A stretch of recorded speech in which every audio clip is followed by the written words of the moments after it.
Good day at good Sunday mga ka-GT sa Kalam at ito na po uli, nagpapawis ako sa favorite kong spot. Pag wala po ako sa Mountain Peak, nandito po ako sa Mount Makiling. Dito po sa Mount Makiling ay nakakawala po na stress talaga pag kayo nag-ride. At ayun po, pawis lang po tayo dyan. Tapos may kusmekos lang po tayo dyan. At dahan po tayo dyan sa may grotto na alam niyo na, humingi ng konting hiling. Tapos ayan, kumanig po ako sa may Santo Niño. Papawis ko po dyan, napakasarap po dyan, inaantay ko po minsan na umulan na malakas para po may falls dyan. Kalimitan po dyan pag umulan ng malakas at may pondo yung falls, ay tumutulo po yung falls dyan. Napakaganda pong tignan at mapagpahinga kasi malamig tapos para nasa ano talaga na nag-outing. Minsan na-aligo po ako dyan pero hindi ko na nakuha ng video kasi hindi naman po di ka rin yung cellphone kong gamit. Pag nabasa po, nag-automatic shut off. At ayan po, syempre, pagkatapos ko pong punta dun sa Mason Tonino Grotto, umaba na po ako dyan. Hindi na po ako nagtagal dyan. Konting pahinga lang, tapos diretso po ako sa may UPLB na lagi kong tinatambayan din. At ayan, pagbaba ko po dyan, konting pahinga lang, inom lang ng konting tubig.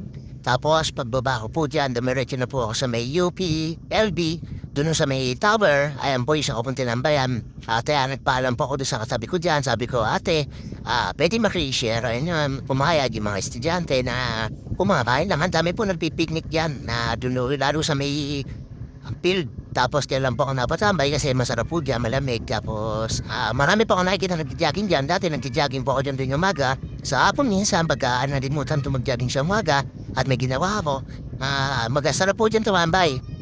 Talagang stress-free po dyan na wala akong marites. Kaya ayan, dyan lang lagi po ako natambay pagka wala akong ginagawa. Lalo ngayon Sunday, wala akong ride mga ka-GT sa Kalam. At ingat po tayo mga ka-GT sa Kalam na mga rider.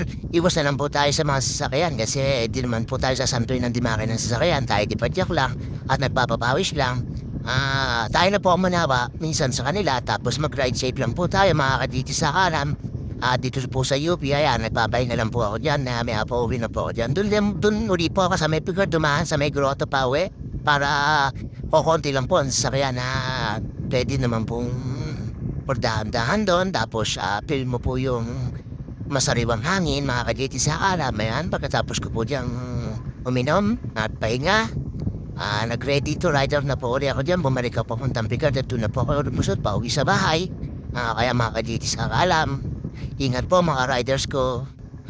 Wag po nating pabayaan at lagi po tayo mag-ingat sa ating mga ride. At sa lahat ng panahon na nagra-ride tayo, konting iba yung ingat mga